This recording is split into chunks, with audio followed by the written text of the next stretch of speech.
Hey everybody, welcome once again to the Wrestling Inc. podcast. I'm Glenn Rubenstein, joined by Giri. Later up, we're going to talk about SmackDown Live and Survivor Series, but first, Raj, who's our special guest today? Today we got Heath Slater, and we're having some technical difficulties, so we're doing it a unique way where he's on my speakerphone, but he can hear us. Heath, how are you doing? Man, besides the technical difficulties, I'm doing pretty good. So from Monday Night Raw to now you're back home now, right? Yeah. So I'm in my living room, well, dining room right now. So how long does it take to get over that kind of jet lag? It doesn't. I'm just used to it now. Yeah. Walking zombie, man. So you got a few days off? Yeah, I don't have to go back until Raw in Atlanta. Oh, no. Okay, gotcha. Well, cool. Well, thanks for joining us. Really glad to have you on. Yeah. So obviously, we want to talk about your new wrestling school, face-to-face-wrestling.com. How'd you get the idea for that? Man, every wrestler always has the idea of wanting to have his own school. So pretty much, it just came to me when I first walked into my, first school I went to. Pretty much, it was like, getting to learn the basics, seeing how it's run, and then. One of those things where you just want one yourself someday. Like that's just how it happened with me. Like I always wanted one. That's what it is. I've always wanted one, and now I got one. So I'm happy. Yeah, we definitely want to talk a lot more about it, but I definitely got to ask you. Your former 3MB partner, Jinder Mahal. Oh yeah, baby. 6-month title reign came to an end last night. You lost to AJ Styles on SmackDown Live. Have you had the chance to watch it? I didn't get to watch it because I was traveling, and when I got home, I fell asleep around 7 p.m. and I woke up at 5 a.m. So I didn't see it, but I heard about it. And hell, WWE Champion for 6 months. Heck yeah, why not? And he lost it a phenomenal one. And as you know, AJ's great, and I'm sure it was an awesome match, and I will watch it. But it's a damn shame because I was hoping he was going to go for a year with it. Yeah, were you surprised by that? Nothing surprises me anymore. If you want me to be honest, no, but then yes, it's like one of those things where. I'm sure the world was surprised and then happy, and because Jinder's a great heel. But anything can happen in the WWE, man. That's just how it is. That's what makes it fun and spontaneous and unpredictable. You just never know. Yeah, it's been a wild couple of weeks. I mean, today they announced that John Cena is going to be on Team SmackDown. Oh goodness! Yeah, had you not heard that yet? they are stacked. Yeah. And you being Team Raw, you were on SmackDown. You were drafted. What are your thoughts? Yeah, last year, me and Rhyno was team captain for the tag team. Yeah. On SmackDown. Whoa! How a year can change, right? Yeah. What are your thoughts on the rivalry between the two brands? Kind of like behind the scenes. I think it's exciting as hell. I love it. Competition is great. To me, it's like they came into our house twice, so I'm ready to go back to SmackDown and knock on their door. Well, not really knock on it. Let's just kick the damn thing down and walk in and just start swinging some fists, Yeah. But, that's how we all feel right now. That's why we all were ready on Monday. But it's just like, SmackDown gave me a chance, gave me an opportunity. I didn't get drafted. I was a free agent. They gave me that chance, So, I like SmackDown a little bit, but I'm bleeding red now. So it's one of those things where thanks for the opportunity, but now I'm over here and you want to come and just walk into our house and just beat us all up? Nah, that ain't going to happen. We're going to come back at you. So I'm not sure if Heath could hear me still, but Raj. Can you hear Glenn? No, I think I might have to. Okay. We asked Keith how that storyline came about last year, because I thought that was the best storyline. So Glenn is asking. Yeah. Glenn is asking how that storyline came about last year. You mean the free agent? Free agent, yeah. The free agent. Yeah. how did it come about? Yeah. Yeah. I have no idea. It was just one of those things where they let me know at the very, very, very, very, very last second, and I just was like, well, this is an opportunity, and I'm one of those guys that likes to, they give me an inch, I like to take a mile, and I'll do whatever I need to, try to get the people with me and behind me. If it's yelling at me and booing me or cheering me and loving me, it's just the entertainment value of it. But I have really, I want to say someone that helped me out along the ways.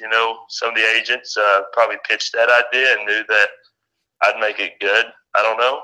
That's what I'm guessing, and that's what I kind of heard. But it's just one of those things where, it was fun to do, and I really enjoyed it. And it was like one of those little moments I could put in my books. You know what I mean? Yeah.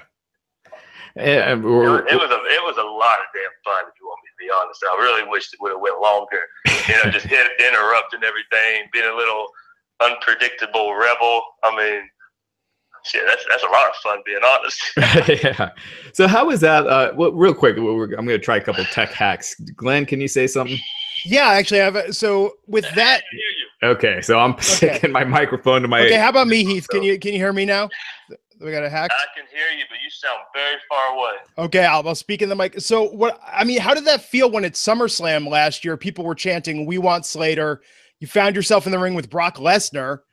Today, it looks like the only member of 3MB to face off against him. Did it go? Was it bigger than you ever thought it would be by the time you and Rhyno actually won the SmackDown belts? Like I said, how it's all unpredictable and you just never know. Yeah. But it was just one of those things that if the people were on my side, I'm gonna be with them. And I think it was one of those things. Hell, man, I've been signed for 11 years, so I've been around the block more than 5 times, and it's one of those things where I think that over the years they saw me, get beat, and all this stuff. But it's like they got sympathy for me, and they were like, you know what, because they meet me out in public. And I'm just like everyone else, man. I'm a nice guy.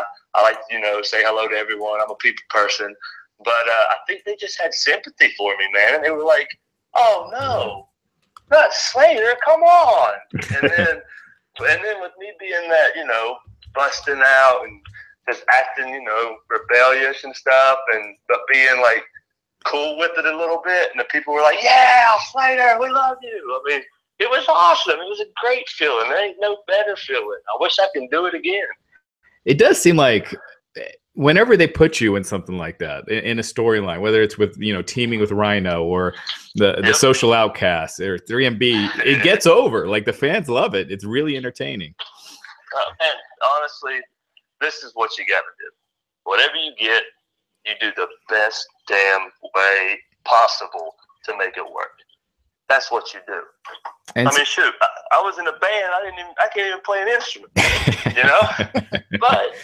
But you live it, you believe it, you have fun with it, and if the people's enjoying it, that's what really matters, man.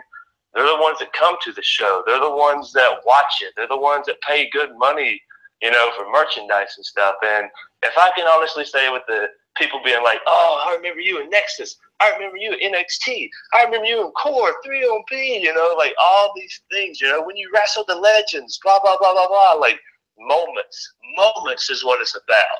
It's about those moments, to me anyway. Absolutely. And kind of going with that, with your wrestling school, face-to-facewrestling.com, is that something that's really stressed, is how important it is to work on your character and to be a character? Oh, hell yeah. Bro, I want to teach the total package.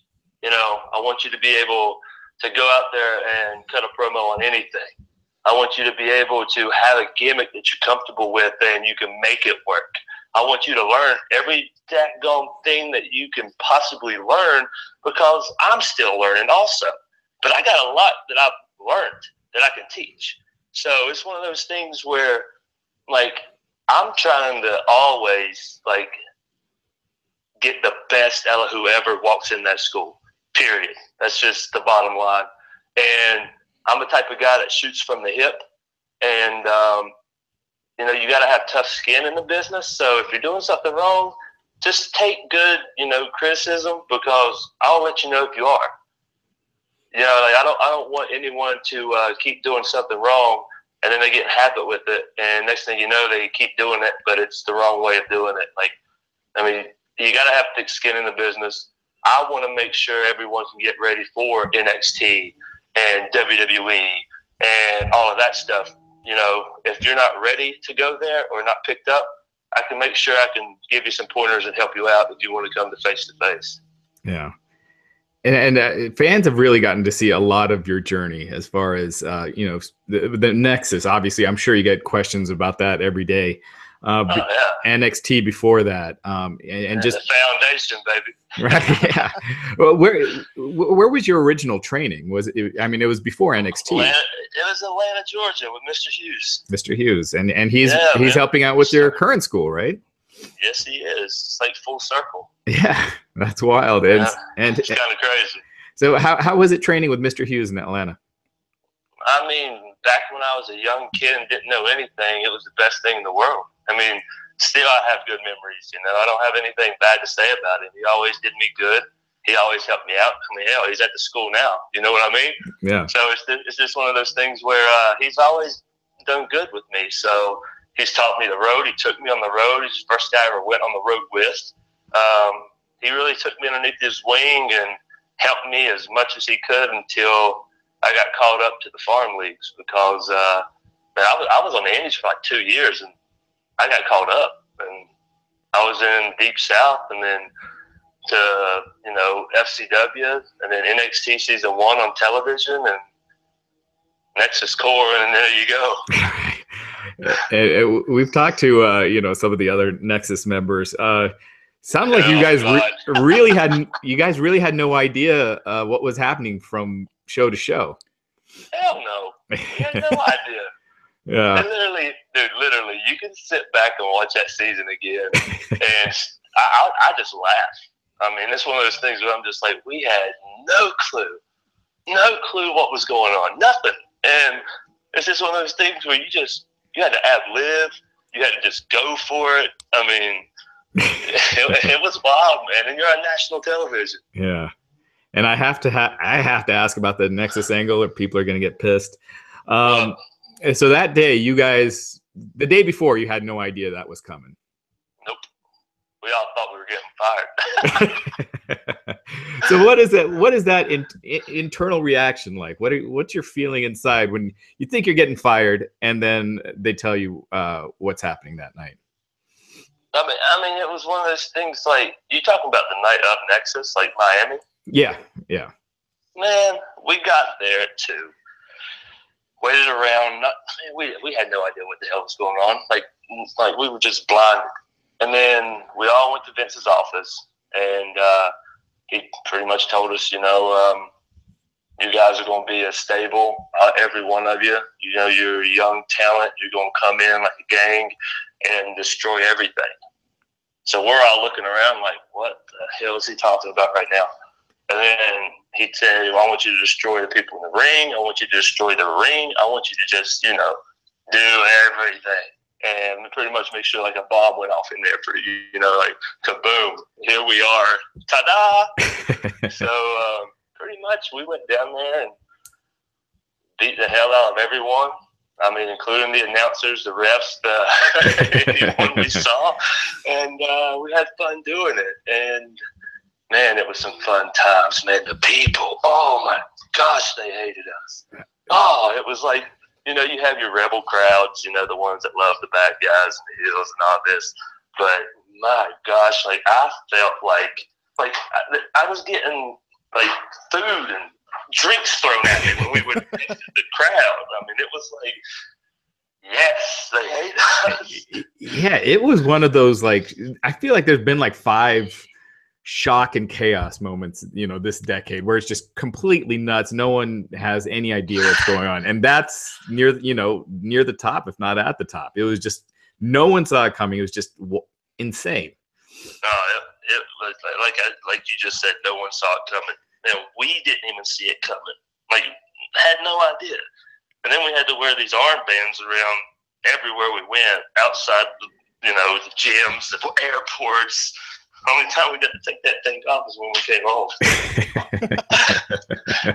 But it was just, man, it was a good moment. Like I said, moments, man. It's about moments. It was just so much fun, and it put us all on the map. Yeah. Yeah, that's wild. It's crazy. That was 7 years ago now, right? And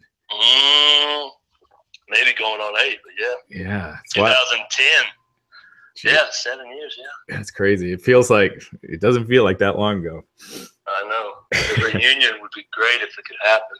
Yeah, it's 25th anniversary would be a good spot for it. Yeah, holy hell. Think about that. Yeah, no kidding. Right. You also got Ron Simmons, Jazz, Teddy Long, all these greats. Yeah.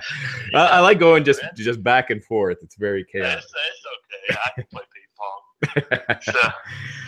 But no, yeah, the school is amazing. We got 2 rings that are, you know, brand new. We're going to be running shows. We are running shows, you know, stuff like that. We got Teddy Long is working hand to hand with me and Richard. I mean, he's wonderful, always been wonderful. Teddy Long was good to me back when I first started, because I met him through Mr. Hughes and Rocky King and guys like that back when I started in Atlanta. And Teddy, since the first day I met him, has been a saint, a good soul, just a good man. And he's always told me right from wrong. He's always helped me, and now he's helping me to school. And it's amazing because he's legit done it all. He's, you know, set up rings, took down rings, referee, managed, general manager. You know, just he's like a book of knowledge and been around for years after years after years. So he has like so much to give. And then Mr. Hughes is, you know, head trainer with it and everything, and he's teaching everybody, you know, the right way to do things, just like he taught me.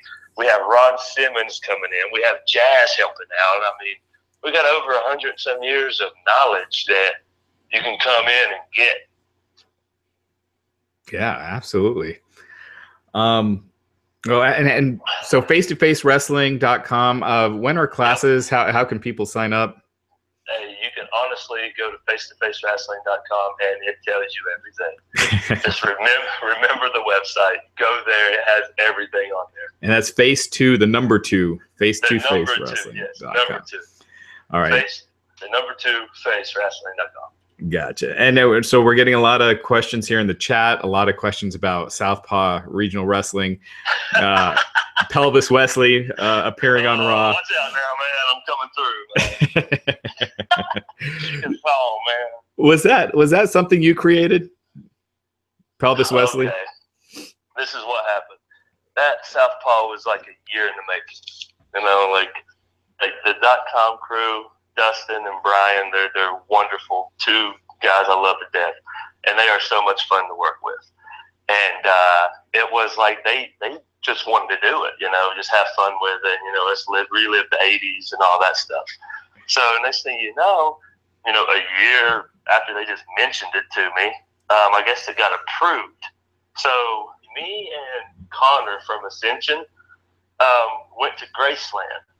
And we went to see everything you can see about Elvis when we were in Memphis.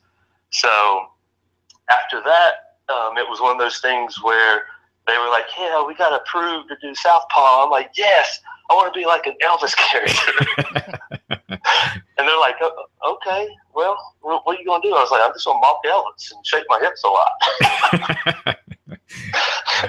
So that's pretty much how Impressive Pelvis Wesley came involved, like with Southpaw, because they asked me what my name would be, and it was like, I just said Impressive Pelvis, and they're like, Wesley. I'm like, yeah, let's do that, you know? So it was just, just fun. I mean, oh my gosh, it's so much fun to do too. Just, having fun and acting like a fool. Has there been talk about, oh, sorry, go ahead. No, go ahead. I was going to say, has there been talk about, maybe spoofing other eras, like doing like Southpaw wrestling from the 50s or the 60s, or extreme Southpaw wrestling from the 90s, You know, yeah, I have not yet anyway, but I'm sure, you know, if we can get it out there, it might happen. You never know. Yeah. Yeah, that's a lot of fun to do. I can tell you right now, we all have fun doing that.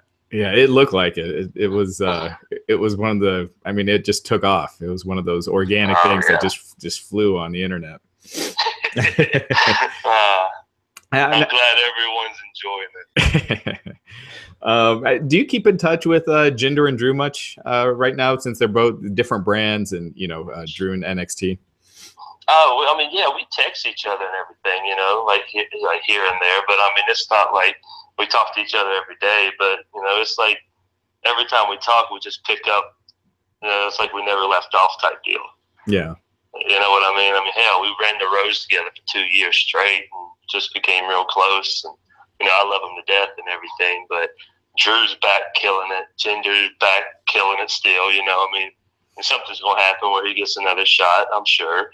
Mm-hmm. And but it's just one of those things that I'm just happy for him, man. Like, I'm really genuinely happy for him. Yeah, well, that's great. Let's see. There's a couple more questions here. Someone's asking, what's your Mount Rushmore of wrestling? In my career? I think of all time. If you had to pick a Mount Rushmore of wrestling, who would you put on it? Like 4 people. 4 people. Yeah, just throw the Horsemen up there, man. You know? I mean, yeah, as a machine, they were wonderful. Yeah. But my Mount Rushmore,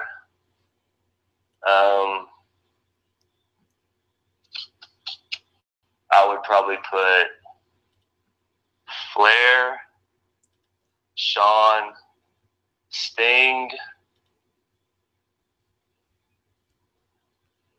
Oh man, this 4th was hard. Should probably Dr. Tom Pritchard or Arn Anderson.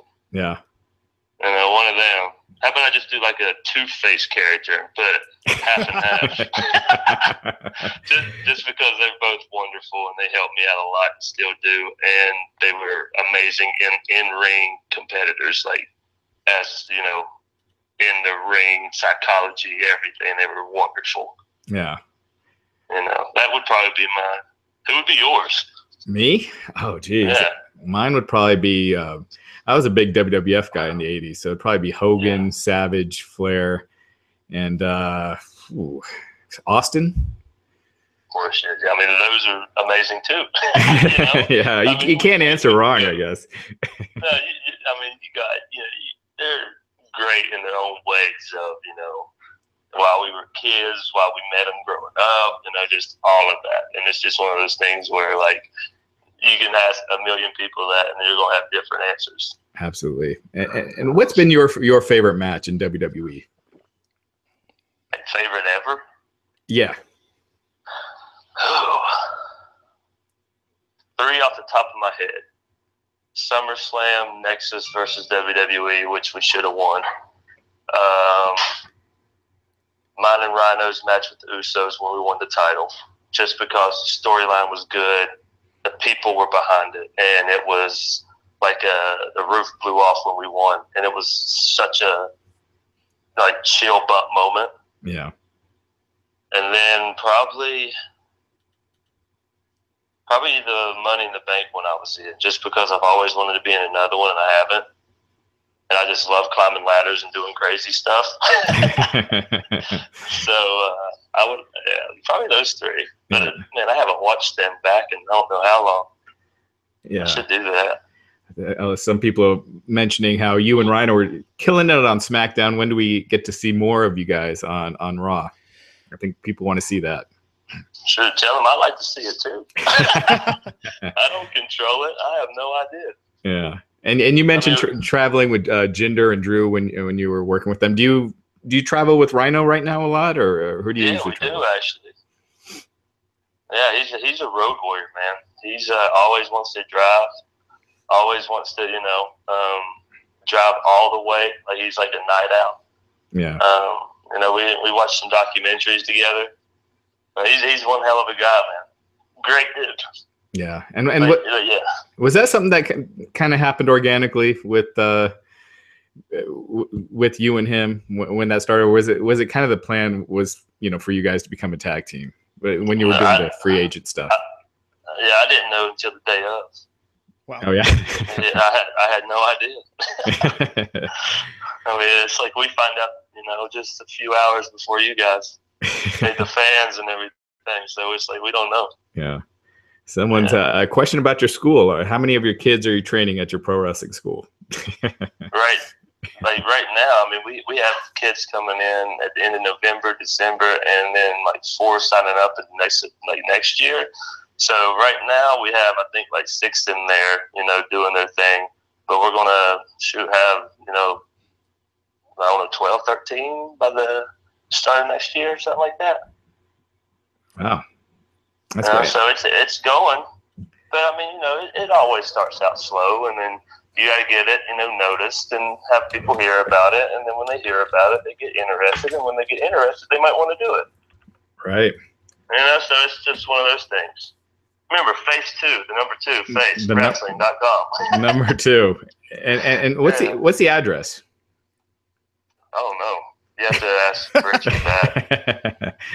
Here, I could get off the top of my head. I don't have it. But those things called the GPS. They can get you everywhere. Let me see if it's in Atlanta, but it's in Atlanta, yes. So you can contact them through their website. Address off the top of my head, no idea. Gotcha. Yeah, you can contact them through their website if you're interested. In all the plans are there, different phases. It's got to be. It's got to be exciting. How is it tough? Like balancing the crazy travel with WWE and this. Yeah, but I'm always up for challenges, so I'm ready for it. I'm ready to have fun with it. Yeah. So just let's do it. Someone's asking how many kids you got. I got too many actually. If you talk about Heath Slater. Yeah, but Heath Miller has 2 beautiful girls. Oh, congrats. Nice. Yeah, I got a 5-year-old and a 3-year-old. 5-year-old is a daddy's princess that is, going to get me in trouble if any boys break her heart. And then I got my 3-year-old. Her name's Remedy. And she is like the next Ronda Rousey. She is dynamite, man. Yeah. Dynamite. Nice. She's tougher than I am, being honest. Yeah, that's always great. My daughters are 6 and 8. They're really close in age too, so it's really that's such an awesome age spread with that. It is. Those 2 years are great. Yeah, and thanks to James, he's pointing out the address is 3201 Atlanta Industrial Parkway Northwest in Atlanta for his face-to-face wrestling. Man, I really appreciate. I know you just got back from the UK tour. Yep. I really appreciate you taking the time this morning to speak with us. Oh, man, thanks for having me, man. It's been fun. Yeah, absolutely. And we'd love to have you on again. Again, everyone, face-to-face-wrestling.com. You live in the Atlanta area, you feel like moving out there, check this out. Be trained by a current WWE superstar and who's been through it all. Heath, man, well, take care. We really appreciate it. Yes, sir. Come on down. Thank you so much, buddy. All right, take care. Bye. All right, bye-bye. Awesome, man. Yeah, man. He's Heath Slater, really underrated performer, I think. Oh, absolutely. Like I was mentioning, everything he does is entertaining. Every group he's been in, he's just he's awesome. At really capitalizing on the time whenever he's on TV.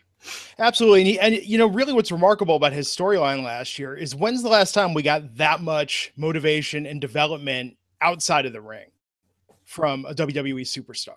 Almost an unprecedented level last year. And I think he's one of those guys, that I think even if he decided to retire from the ring, I think he would have a career in acting and performing because I think he's just so captivating on screen. Absolutely. Yeah, man. So definitely check that out. I mean, and as far as being, wrestling training, there's obviously the moves and everything, learning how to take bumps and everything correctly, but also, the character and learning from a dude like that, that's huge. So face-to-face-wrestling.com, the number 2. Yeah, man. So lots to talk about with SmackDown last night. Holy crap, there's a lot to talk about. Jesus, what? It's just chaos right now. What's going on? Like, what's going on right now? Is this like, did they pull the emergency brake and just say, hey, we gotta build this up a little bit more? Something's up. Yeah. Something's up. It's very weird. So we said it wasn't going to happen, folks. Me, Raj, Justin LeBar, we're all incorrect because we said there's no way AJ Styles is going to We didn't say no way. We didn't say no way. It's highly unlikely. No, we just said the way they were doing it, Yes. it didn't seem like it. It was a surprise last night that AJ Styles beat Jinder Mahal, and AJ Styles will be facing Brock Lesnar at Survivor Series. AJ Styles 5'8" versus Brock Lesnar 6'3" at Survivor Series. I just get the feeling like Lesnar's going to kill AJ. Look, with Braun, they didn't even go 10 minutes. AJ, they had him beat clean by Baron Corbin a couple of weeks ago. Beat clean by Finn. Before that or after that, whenever a couple of weeks ago. So they're not concerned about protecting AJ now. No, they are not. The WWE Championship, are they going to have it just jobbed out like that? Yeah. I could see it. I mean, what if they pulled Jinder out of that match because they didn't want Jinder to get squashed? Maybe.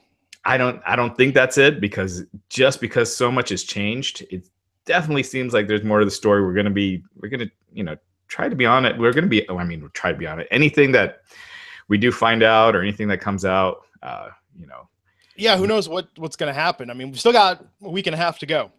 Yeah, but it looks like, it seemed like the obvious spot to put Jinder would be on Team SmackDown. And then this morning we find out that John Cena, who was supposed to be the special referee for Jinder versus Who's Brock. supposed to be the free agent who was last seen on Monday Night Raw in a program against Roman Reigns. Yeah, it's weird. I don't know. It's one of those things that things are changing so much, it's almost hard to get into the Survivor Series, but at the same time, a lot of things are changing for the better.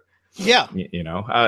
First of all, I think the Usos versus Seth and Dean is a much stronger match than the Usos versus Sheamus and Cesaro. But if it leads to the New Day versus the Shield, then that leads to an awesome match there. So, and Usos versus Sheamus and Cesaro will be awesome. But what's up? Well, last night, was that a work or was that legit? I don't know. That was a work. Was it? Yeah, that's just a way to keep it building. Sometimes I think, I mean, normally we would have heard something if it wasn't. I think it was just an angle. I'm pretty sure. Gotcha. Make Benjamin and Gable just look more ruthless. Yeah, I mean, they're not going to do a finish right off the bat. This is the start of their weird, though, program. but that was early in the match. I don't know. You know what I mean? Like, well, they were running out of time too. I mean, they were, most of that match was the commercial break. Well, they fooled a lot of people because I saw on social last night, everyone was like, what's going on with this? Is he really hurt? What's happening? That's the best way to do it. Yeah, that's true. That's true. So yeah, man, last night opens up Shane McMahon in the ring, joined by the New Day, interrupted by Kevin Owens and Sami Zayn, leading to a match, Kofi Kingston versus Sami Zayn, Kofi Kingston winning. Yeah, great opener. I think Owens and Sami are entertaining as hell, but on the pecking order, Owens seems to be back to where he was before he headbutted Vince McMahon. You know what I mean? Like, he's more prominently featured, but he's kind of back to not really being protected.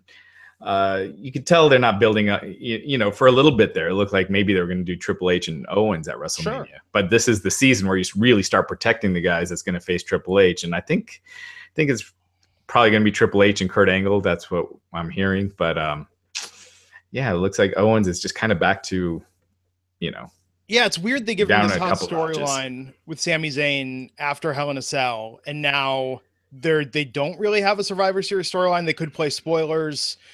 I'm sure they will. They'll be there for sure. Yeah. But yeah, it's weird when you have Kevin Owens essentially in a feud with Shane O'Mac still, and then Shane's feud is with Raw. Like, Shane's not even paying attention to Kevin, Yeah, and then they're just getting beat left and right. Owens lost to Nakamura, Sammy's lost to Orton, and this week to, Kofi Kingston. Yeah, and if you're building the New Day versus the Shield, you want to give the New Day some wins, but maybe not do it over like your hottest act right now, which is Owens and Sami. Maybe have them beat somebody else.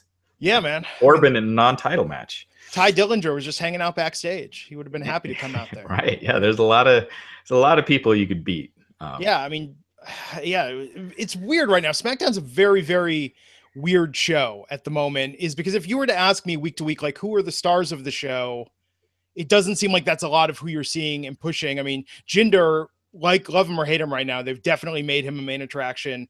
The Fashion Police, Owens and Zayn, Bobby Roode.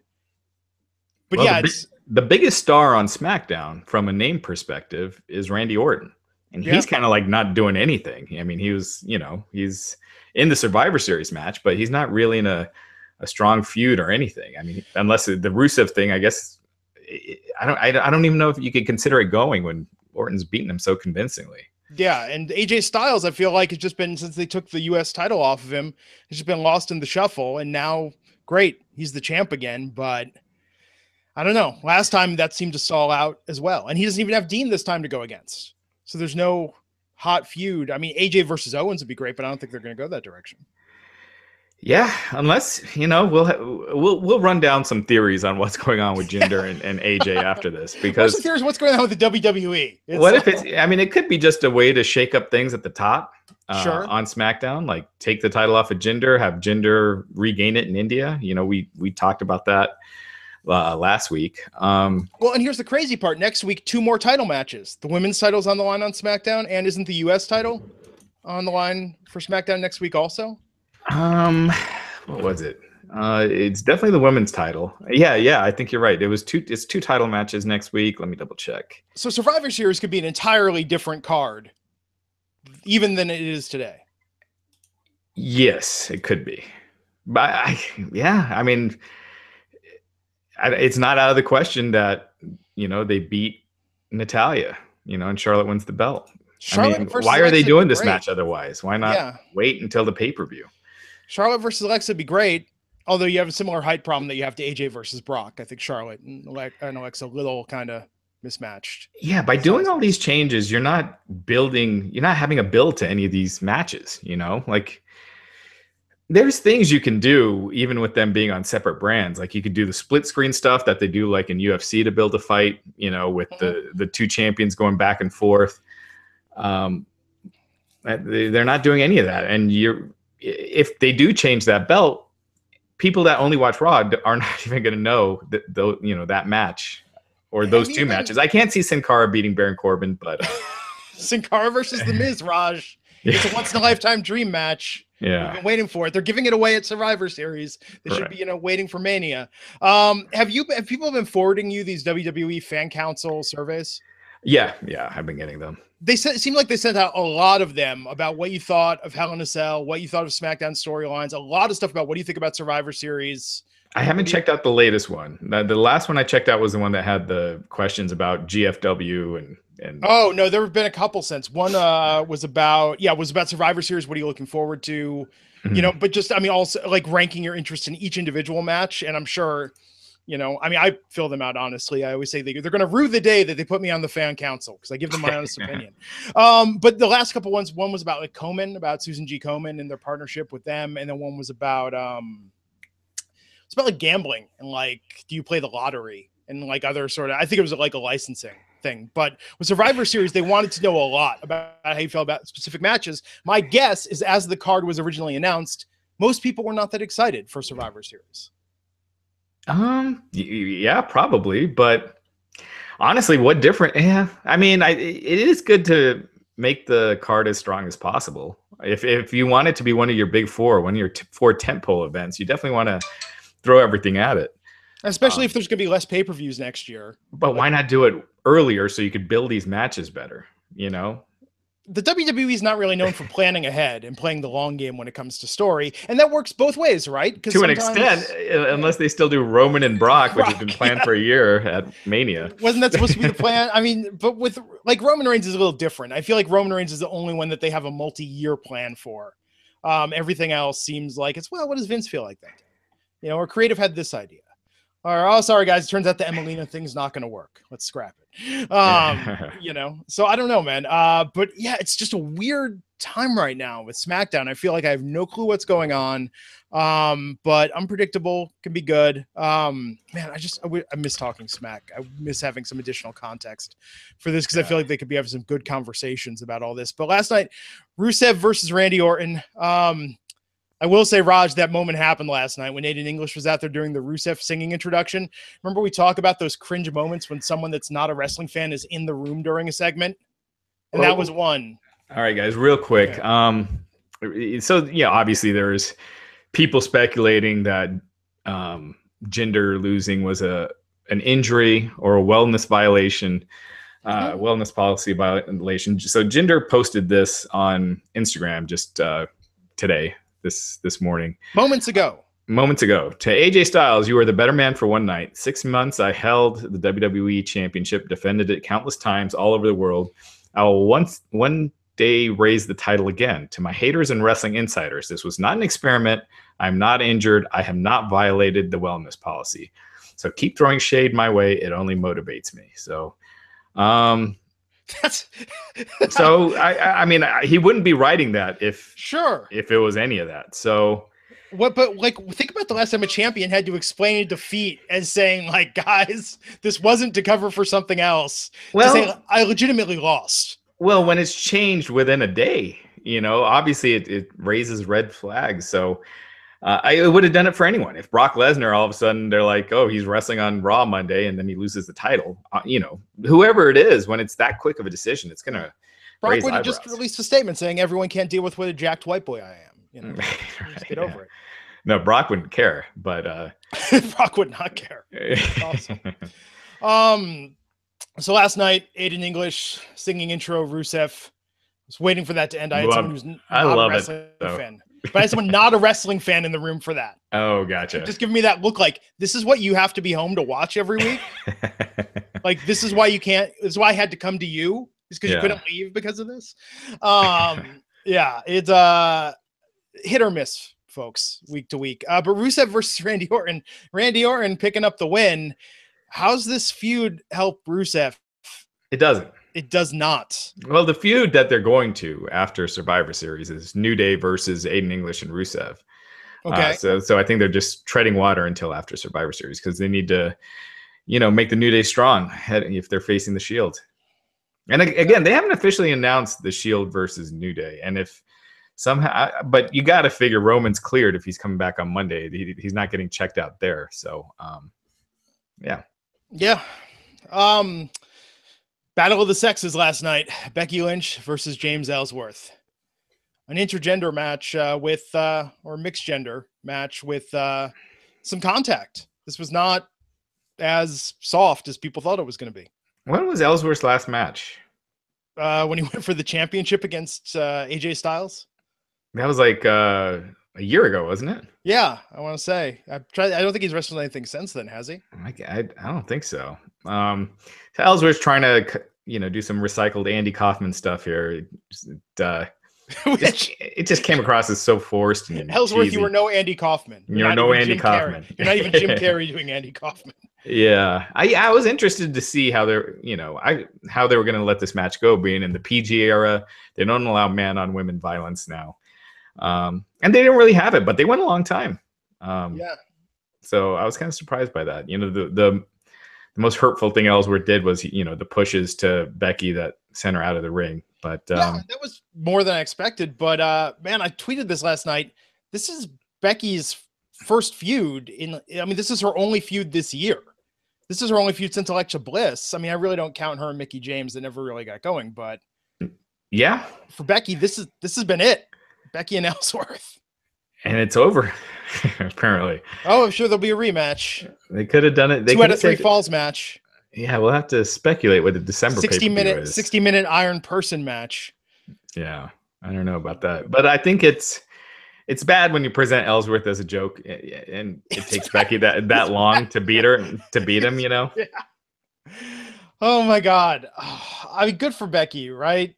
I mean, she has now inherited. Now that Sami Zayn at least is in something, Becky is the one that is massively over with the fans.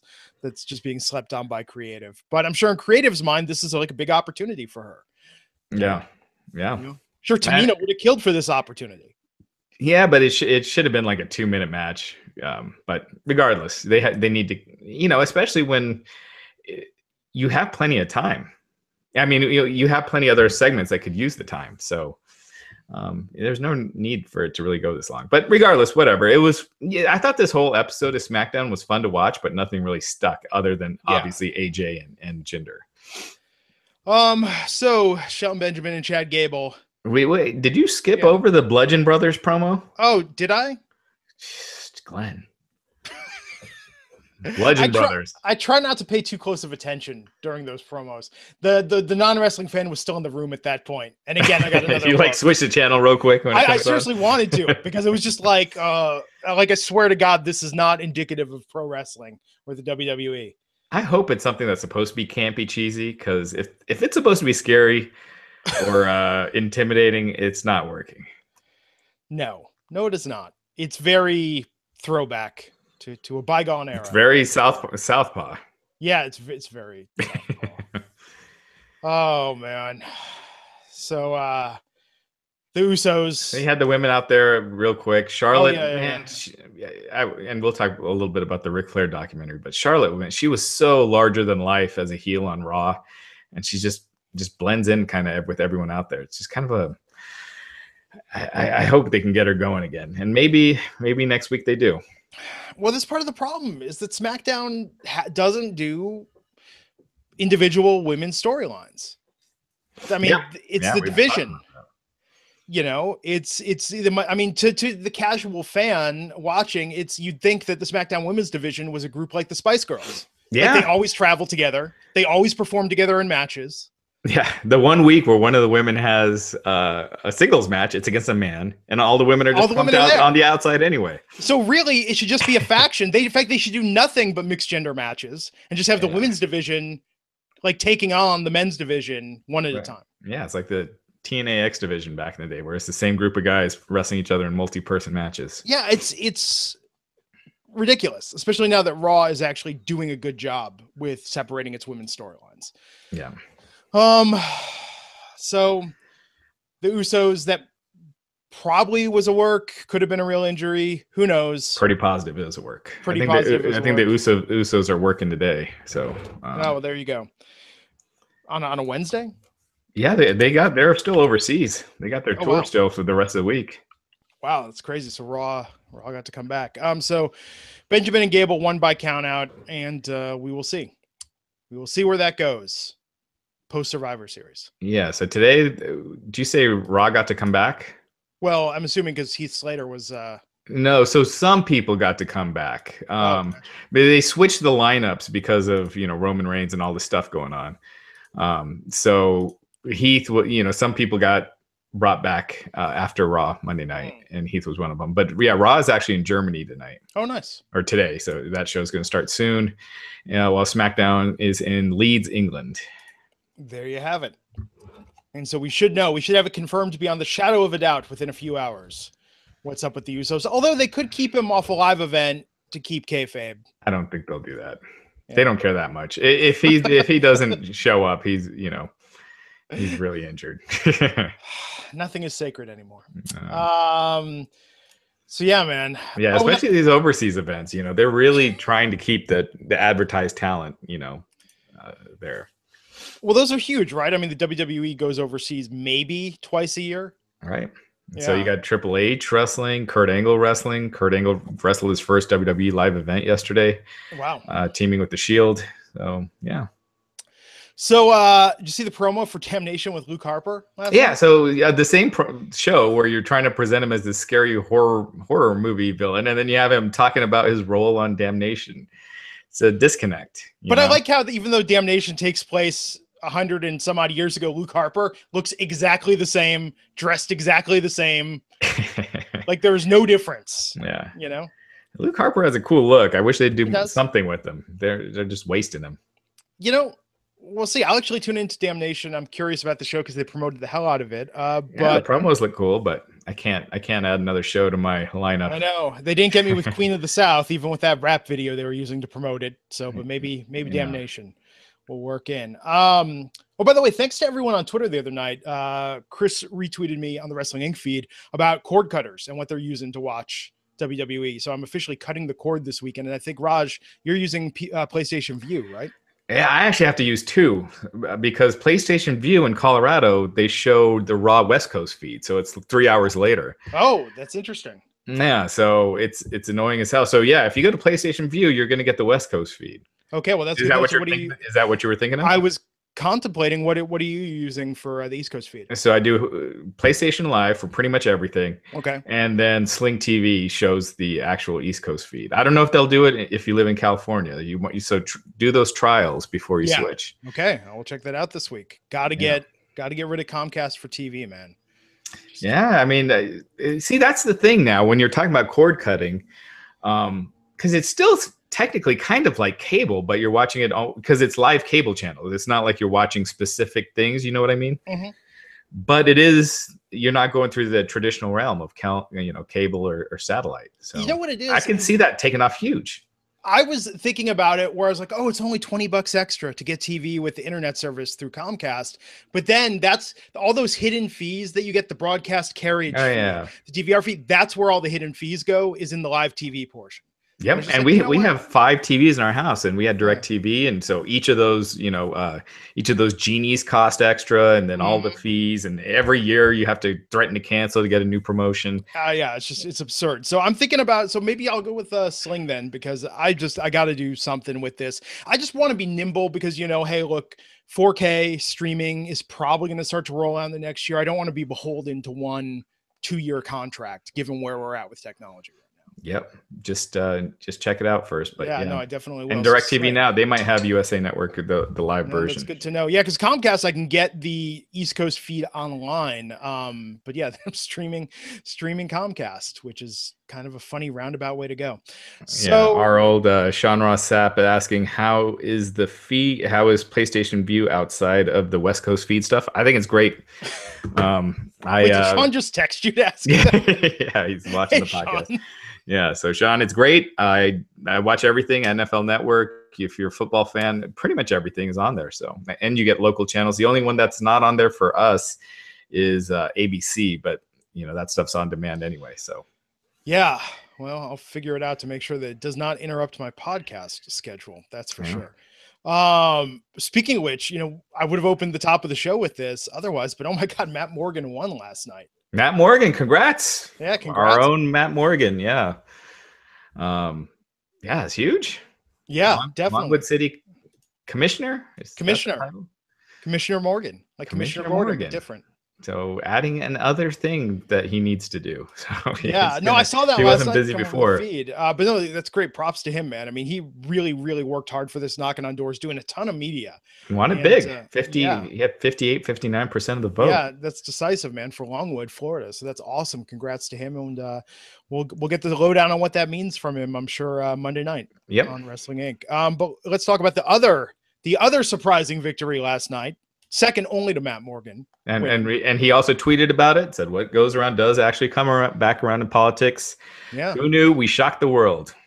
Yes. Even more so than AJ Styles defeating Jinder Mahal last night. Yeah. Right. Oh, man. So we talked about it earlier. I mean, look, the match was actually really good. I thought this was. So where are we at now right now? We're at AJ? We're at AJ and Jinder. Jinder's best WWE match ever. Yeah. Right? I can't think of anything that's been better. It was good, man. It's good. I like how the interference didn't stop him. Love Jinder turning on the Singh brothers after. Did they show that? Yeah. He beat him down on the ramp a little bit. Okay. I didn't. I must have missed that part when I was watching it, but I saw it afterwards. People sent me that video, so I didn't know if that was off camera. But on the TV. Yeah. But he kind of smacks them around when they lose anyway, so I don't think that means anything. That's true. It's a very, very codependent, weird relationship they have. Yeah. They're his James Ellsworth. So yeah, there you go. No, it's crazy, man. So that happened last night. Now it's going to be AJ versus Brock. They had the graphics up. I mean, I don't think this is changing back on the next SmackDown.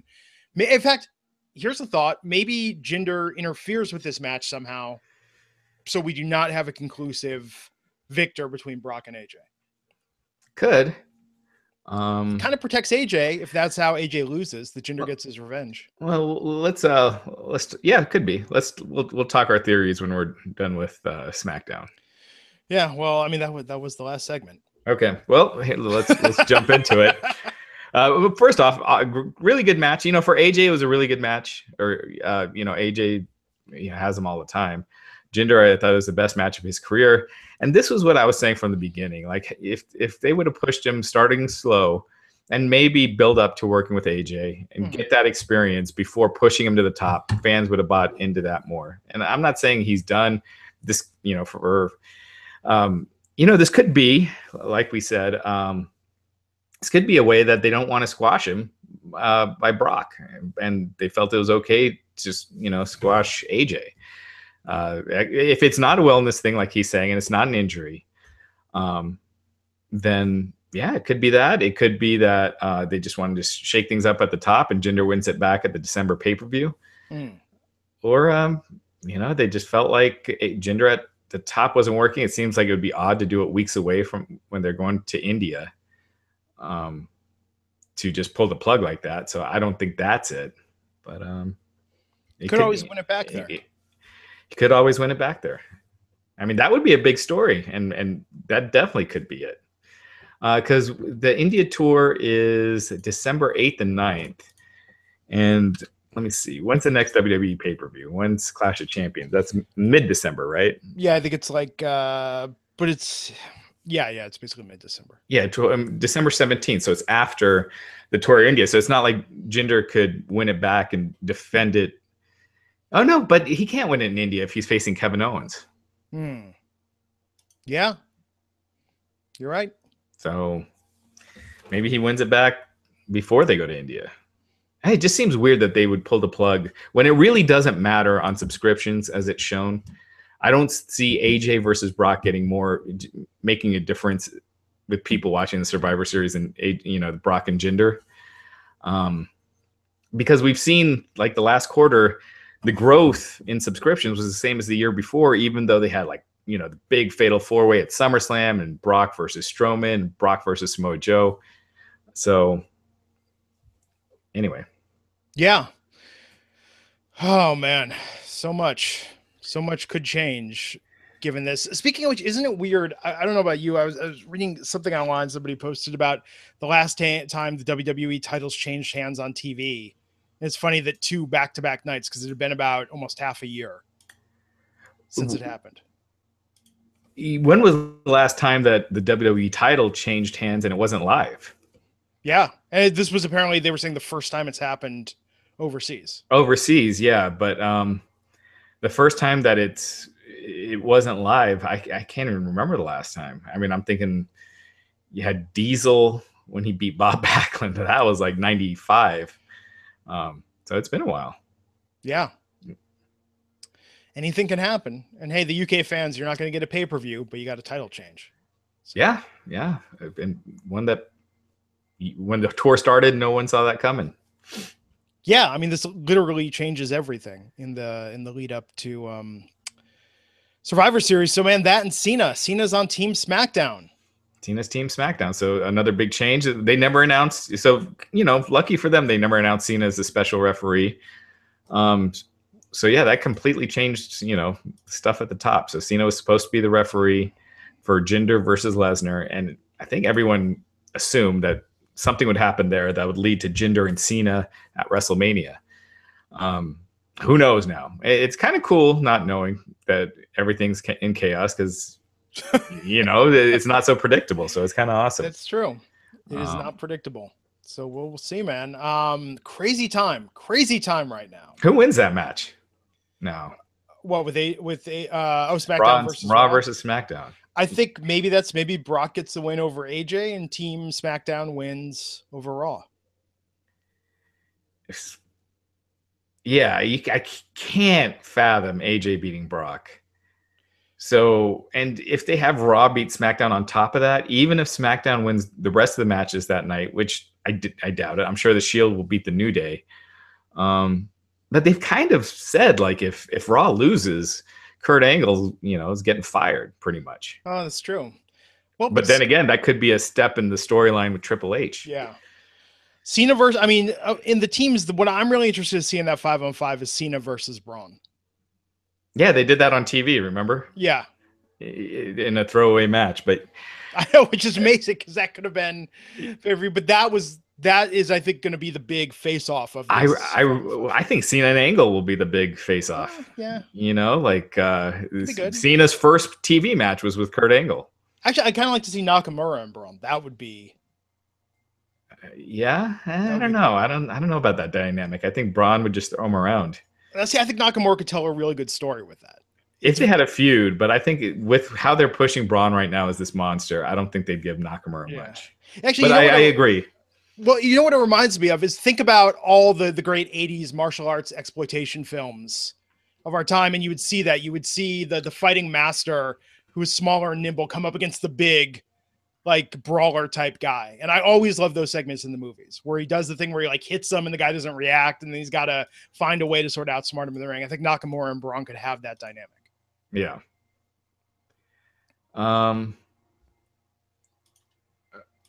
Okay. Sorry. Yeah. 1 second. I just got to update something, but keep going. Oh, is there an Impact Wrestling conference call? No, not today. Not today. They had it last Saturday with Alberto, which was interesting.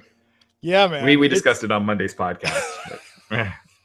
This is just, I mean, just a fun time in the business right now, given how everything is sort of up in the air, right? I mean, you got Jericho wrestling in Japan. You've got Impact having to pay people to attend events.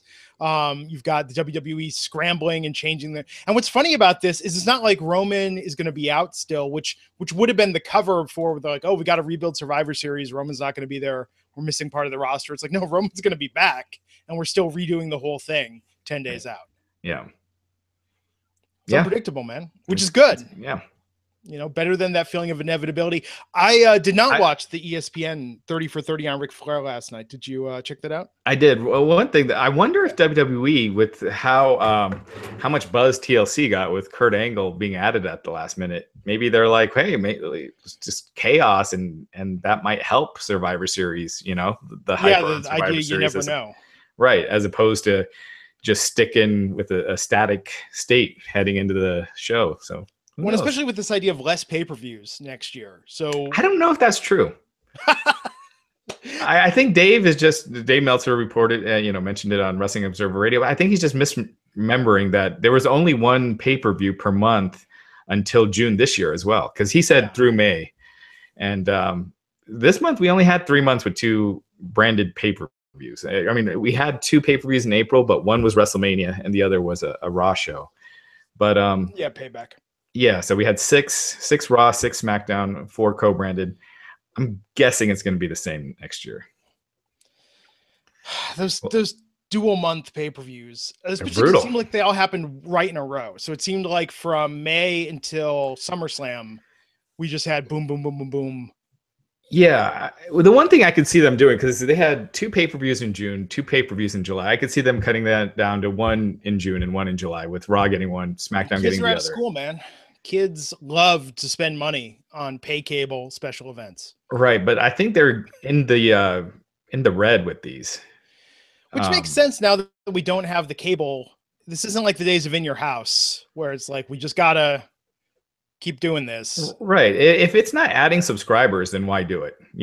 It's just diluting the show. So, but this was, when everything unraveled with the last brand extension, it was a slow process, but one of the first things was, them cutting down on pay-per-views and then them going back to having all the pay-per-views with both brands. So we'll see if that's the next step.